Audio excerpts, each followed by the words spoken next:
Hello, and thank you for joining us for this session on ways to increase your efficiency in Sage 300. My name is Nancy Lavery, and I'll be co-presenting today with Rob Lavery, who will join us in just a little bit. Today, we'd like to show you some software tools that can increase your productivity, saving you time, and more importantly, money. Businesses are always looking for ways to increase efficiency in order to cut costs without having to risk the integrity of their data. We all know how valuable our data has become these days. By increasing efficiency, businesses can thrive and grow without having to increase overhead. More importantly, employees can focus on strategies to increase profit, spend more time analyzing their data, and have an increased focus on improving and building lasting relationships with their clients, rather than spending valuable time performing repetitive tasks. So in this session, we want to focus on a few tools that will help you to increase your efficiency and give you the ability to spend your time elsewhere improving your business.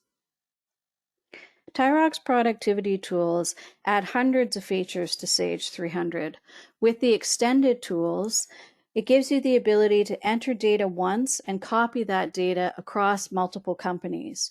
You'll see here an example of the extended tools that we've combined into a multi-company toolkit specifically for companies that run multiple Sage 300 databases.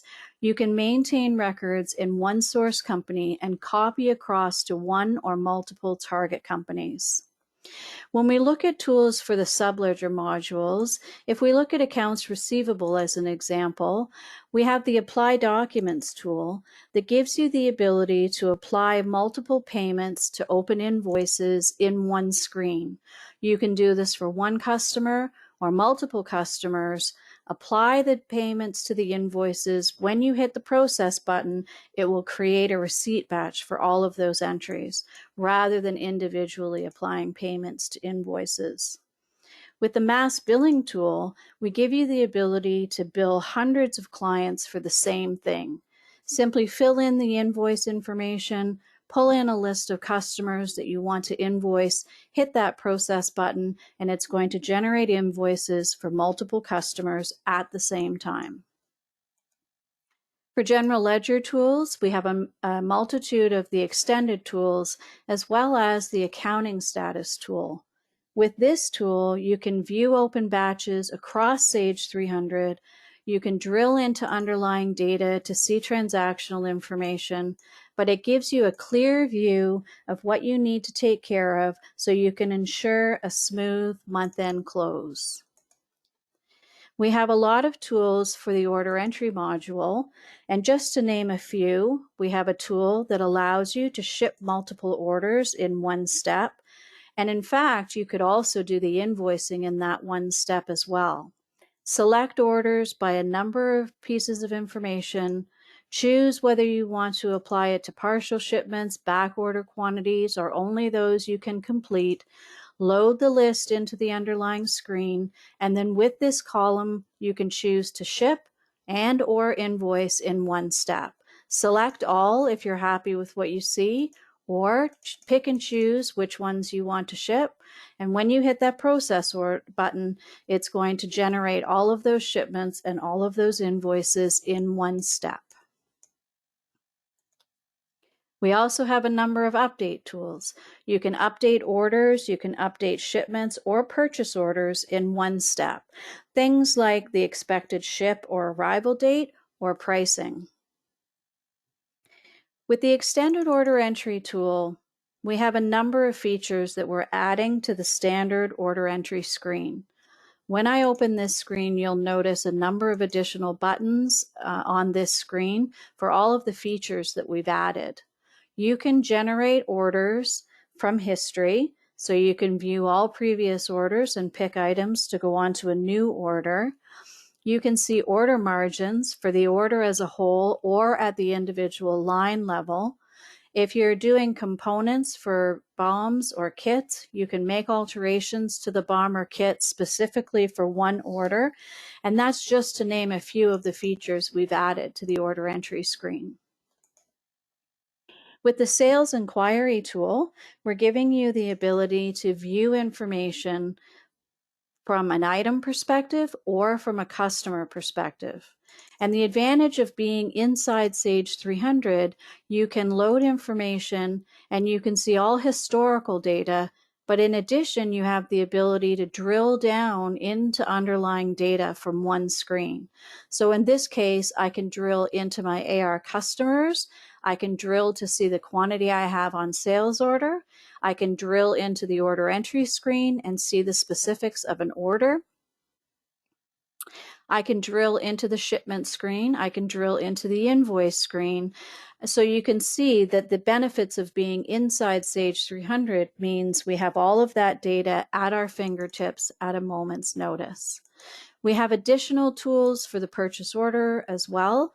So similar tools to what we see in order entry in terms of updating purchase orders, deleting old records, or setting records to complete to help with cleaning up your database. So that's just a few of the tools that are available in the Productivity Toolkit.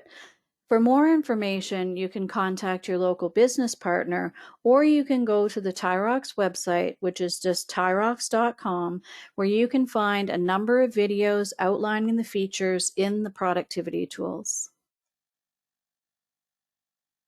So moving on to some of the fast tools, as we call them. These tools can be accessed from your start menu. So how many of you are doing your data integrity check? Do you hesitate to do it because it takes too much time? What about dumping and loading of your databases or clearing old history? We sometimes skip important tasks because they just take too long, but your risk for not performing these tasks is far greater and could end up costing you way more money and time for that matter. So what if I told you we had some tools that will perform these tasks in a fraction of the time it takes with the standard Sage tools? In fact, some would say even 100 times faster. With FastDB tools, we give you the ability to handle your dump and load operation. With the fast data integrity, we're doing the data integrity check, but we're doing it faster, and you can run it on multiple companies at the same time. And with Fast Clear History, we're giving you the ability to easily clear out old data, and it does it much faster as well. And you can choose which data you want to delete. So these tools, again, are easily accessible from your start menu, and it's not required to log into Sage 300. Next, we want to talk about bank reconciliations. How long do you spend on your bank reconciliation? Clients that have multiple bank accounts or a lot of transactions going through their bank statement on a regular basis will find that RecXpress for Bank Services will automate matching entries from your statement to your entries in Sage 300. Each time you do a reconciliation, you can create matching rules. So the next time a type of entry goes through your bank statement, the software will know how to handle that entry in Sage 300. The main screen for RecXpress is where you import your bank statement. You're linking to an existing bank code in Sage 300, and then you're going to import the file that you've downloaded from your bank.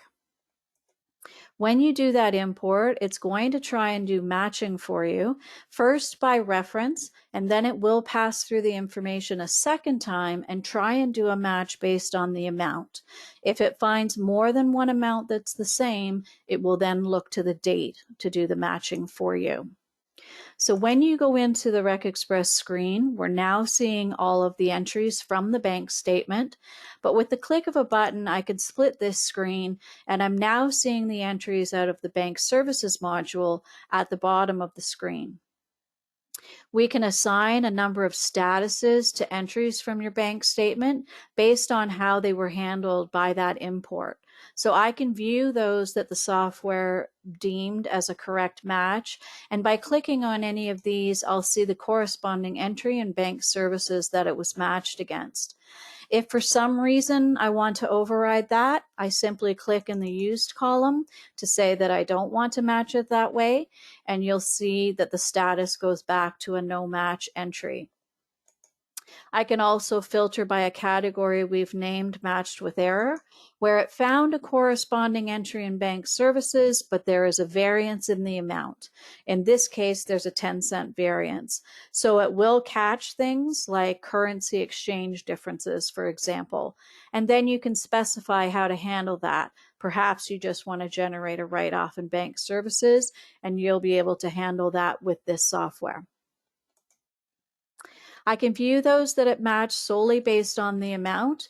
And if there were more than one amount that was the same, it will filter that for me as well, so that you can easily view to make sure that it's done the matching for you correctly. Ultimately, you'll be left with the no match entries, and this is where you would come to do your reconciliation. But a feature that's available with this software that is not available in the standard bank services tool is the ability for you to match one statement entry to multiple entries in bank services, or multiple statement lines against one entry in bank services. So that's an added feature that is not available with the standard Sage tool. When you're looking at the no match entries, you can sort those by reference, date, amount, in ascending or descending order. You can also filter by category. So for example, I can say I'm only interested in viewing deposit entries, and it's going to filter it for you to make it more manageable for users to do that reconciliation.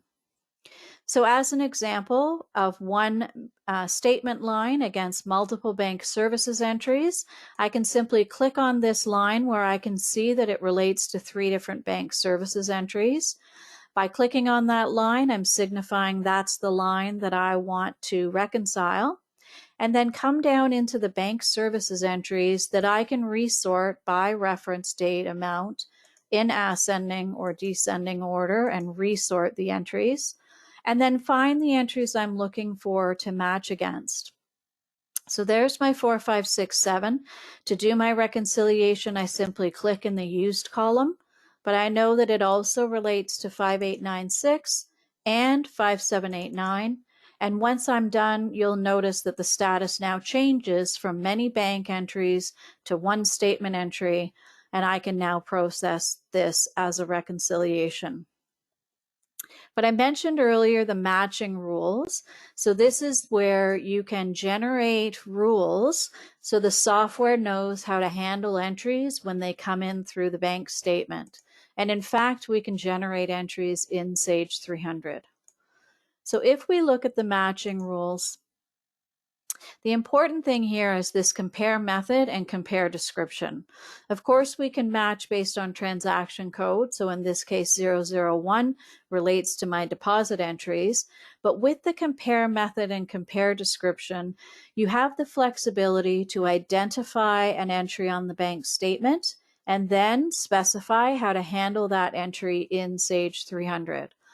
This compare description is a free-form field for you to put any information in that you need to identify that entry on the bank statement. And you can use either an equal to as a compare method, in which case you're specifying the characters in the compare description will appear at the beginning of the description string. Or in most cases, you would use the like statement where you're specifying to look for these characters anywhere within the description string on your bank statement. Once you've identified that entry on the bank statement, you can specify how to handle it in Sage 300. If you're using distribution codes in Sage 300, you can specify a distribution code and have that amount distributed across multiple GL accounts. Or you could specify a single GL account. So for example, when interest charges come through the bank statement, ultimately post those through to this GL account. But as I mentioned, you can also generate entries in Sage 300. So you can generate an entry in bank services. I mentioned earlier a write-off. So you can generate an entry in bank services, but you can also create entries in accounts payable and accounts receivable. So if you are doing an entry in accounts receivable or accounts payable, you would specify the vendor or customer that you want to apply those funds against.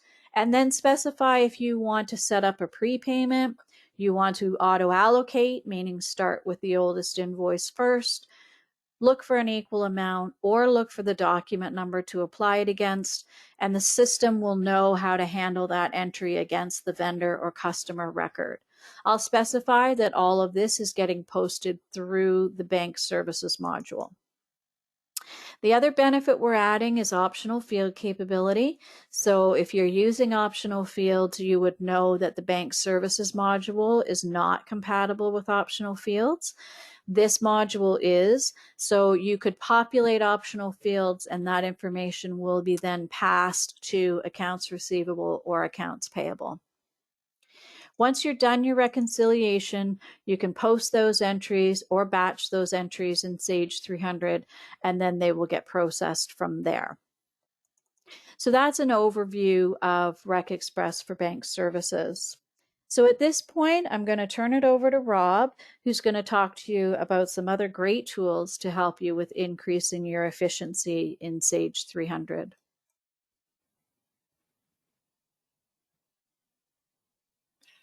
Thank you, Nancy. That was a great overview. Now what we'd like to do is talk about two additional modules for Sage 300, one called Report Runner and the other Process Scheduler. Let's start with Report Runner. How many times do you run the same crystal report with the same selection parameters when you're generating reports within Sage 300? A lot of the customers that we speak to tell us that in some cases it's every month, in other cases it's every week, and in some cases even every day. For example, when you think about an aged vendor listing report, when you look at the report format within accounts payable, the aged listing report has a number of different sort and selection options that you have to choose every time you run the report. So for an example, you have up to 4 different select vendor by options, 4 more sort by vendor options. You've got the aging periods themselves, cutoff dates, whether to include or exclude information like contact phone credit limit information. You also have to choose the transaction types that you would like to be included on that age listing report. And then of course, whether you want to apply details, fully paid transactions, and if you're running multi-currency, should that be in the vendor currency or your home currency? A lot of different options need to be selected. And a lot of companies run this report on a fairly regular basis. And what happens if you need to run the report multiple times because different people within your organization want the report, but they want different content on that report or different formatting? How do we address this in an efficient way? Well, that's where Report Runner comes in. With Report Runner, we can create a custom menu of all the crystal reports or financial reports if you use the FR financial reporting tool to be able to generate multiple crystal reports at one time. And instead of having to choose all the selection parameters, we can simply hide all those other options, hard code the parameters for the report that we'd like to see, and limit the options that the vendor, or that the user in this case, has to choose in order to create their AP vendor aging report. So how do we do that?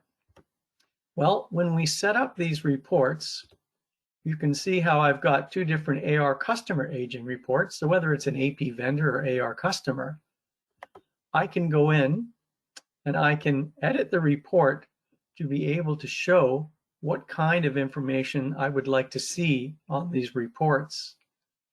And when I do that, I'm able to choose more specifically the information I would like to include. So in this case, when I edit the report, I can hide all those other selection options, such as the vendor name, the aging period, the source amount, and the report type. And as you notice here, I can enter an initial value which hard codes the parameter selection that I'd like to see. So in this particular report for vendor aging, I've got the 30, 60, 90-day aging periods hard coded because those are the options that I want to keep on a regular basis. And then I could create a different version of this report and have different selection options that I've hard coded as initial values, in this case, the vendor group from to, so that I can create separate versions of the same report as part of the same report menu, and then run these reports and have them distributed to the appropriate user in the appropriate format. In order to control that, I also have access to security options within the application. So when I'm creating a report, I can specify if I want to schedule the report, when I want that report to run, and if I want a certain version of the report to go to a certain user, I can send it to their email and have the email address determine the recipient of the report. Or if I don't send email, then I can simply browse and save the report to a particular folder on the network, which will then allow me to send out these reports to specific users to their folders, and then through the Windows directory services control access to that folder. Now we'll come back to this in just a few moments, because then we want to talk about how we actually generate the reports. And it's possible to do that automatically using the process scheduling tool. But now coming back to these reports, you notice that in addition to the information that we store here, that we can also attach security. This allows us to create report groups within Report Runner where I can assign multiple reports to one security report group. And the security groups are actually part of administrative services. So when we look at Information Manager, which is the module that Report Runner is a part of, we can decide who has access to the report setup options. But then when it comes to creating report groups, we can assign particular users within Sage 300 to a specific Report Runner security group. And then we assign the users to that report group, and that determines what kind of reports they get and the format those reports are generated in. So using Report Runner, I no longer have to create multiple versions of the same report manually. I simply open up the report template details, hide the fields that I don't need to be shown, hard code the values within those fields, and then save that to the report menu, and then generate the report group reports automatically by scheduling.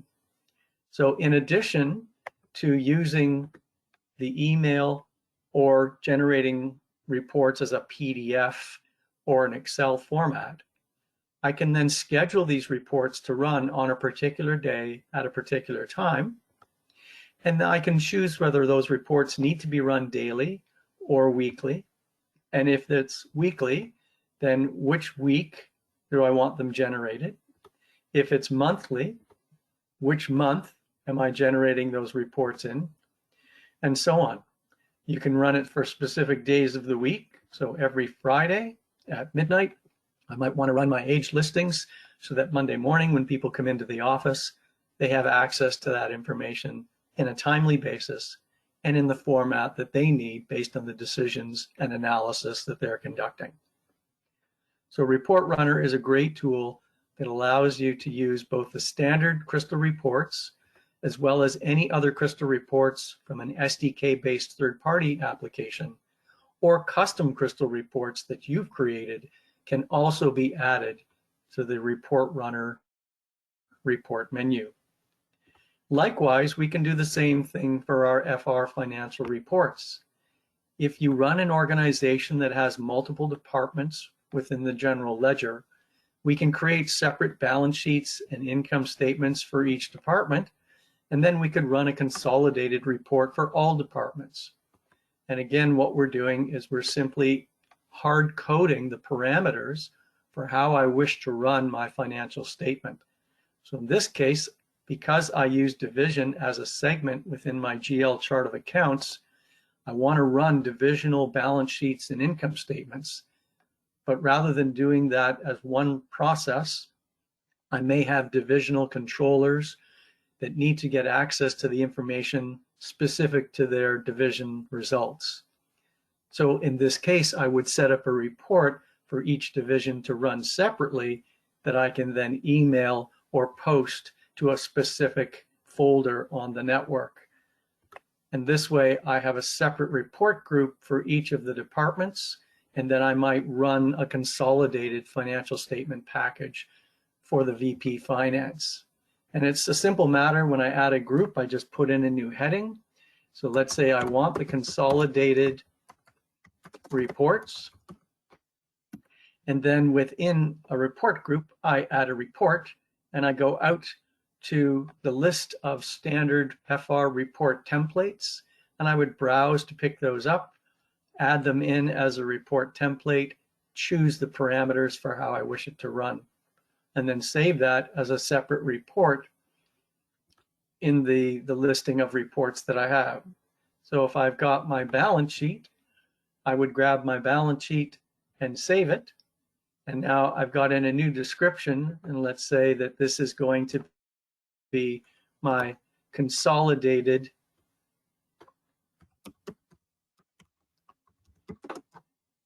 balance sheet,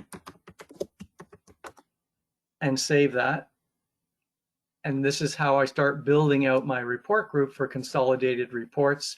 And then I would add a consolidated income statement. And at any point in time, I could go in and edit those parameters again to determine how I want that report to look. So if I wanted to run it for all accounts or for all segments, or maybe by account group, I could do that. So this gives me tremendous control over how and when reports are generated, to whom they get distributed, and the format and content within each of those reports. The other thing the system does is it keeps a record of the reports as they're run, and there will be the last date and time that these reports were run. But now, if we come back to the Crystal Report Runner that we were talking about, and we look at the scheduling component, this is where, if you don't use Process Scheduler, you would have the ability to go in and schedule these reports to run as of a certain time or a certain date, either individually or as an entire report group. But I can then, once I schedule this report, decide that rather than having someone come in and hit the OK button or the Run button to run these reports, I want to schedule these reports to run unattended. The way we do that is by creating a schedule within Process Scheduler. With Process Scheduler, I can do that for my financial reports from Report Runner, and I can do that for my Crystal reports. So if we use the example of running Crystal reports, the action is to run an Information Manager report. If you noticed, the Report Runner is actually listed under Information Manager as the module name within Sage 300. Information Manager is a suite of applications developed by Orchid Systems that you can buy individually or as a group. So for example, there's other things such as notes, document links, report runner, and optional tables, which allows budgeting below the GL. It also can include scheduled processes. So running Information Manager reports, notice that if I had more than one Sage 300 company database, we could actually run a group of Crystal reports, not just within one company, but across multiple Sage 300 companies at the same time. And on the detail, we list whether we want to send an error when we're generating the reports, yes or no.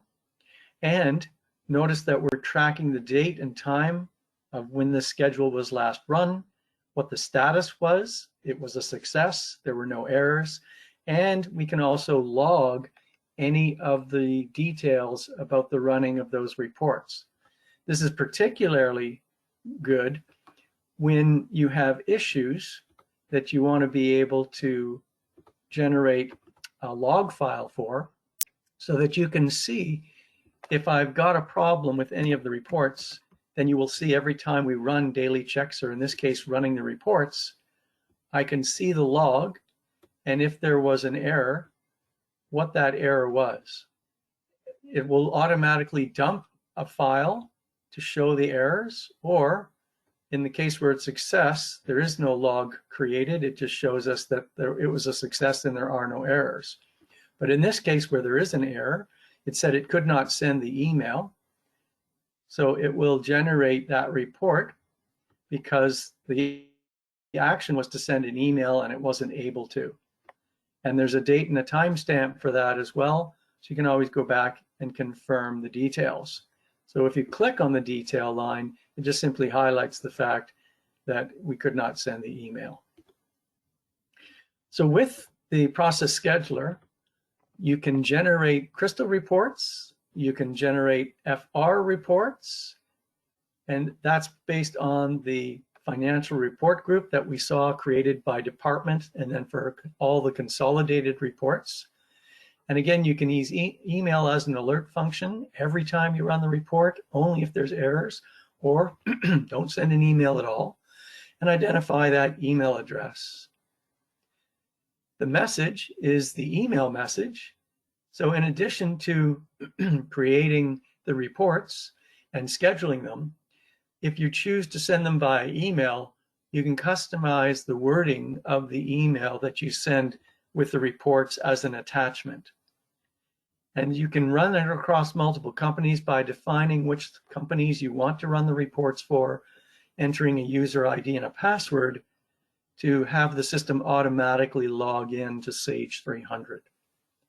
So with a combination of report runner and process scheduler, we can automate both the generation and the distribution of your standard crystal reports, custom crystal reports, and your FR financial statements.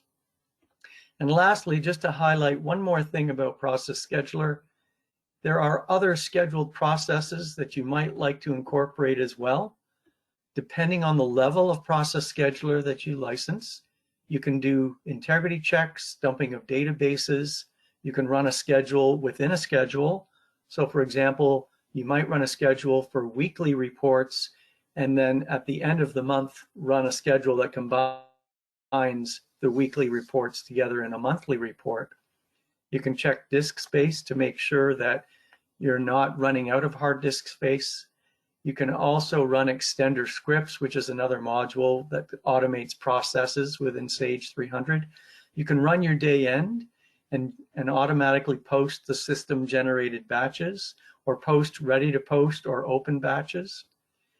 And you can also load and copy databases, run programs, do the export and import of GL consolidations if you've got the GL consolidations module, or automatically open and close fiscal periods within the fiscal calendar to make sure that there's always an available period to post your transactions in Sage 300.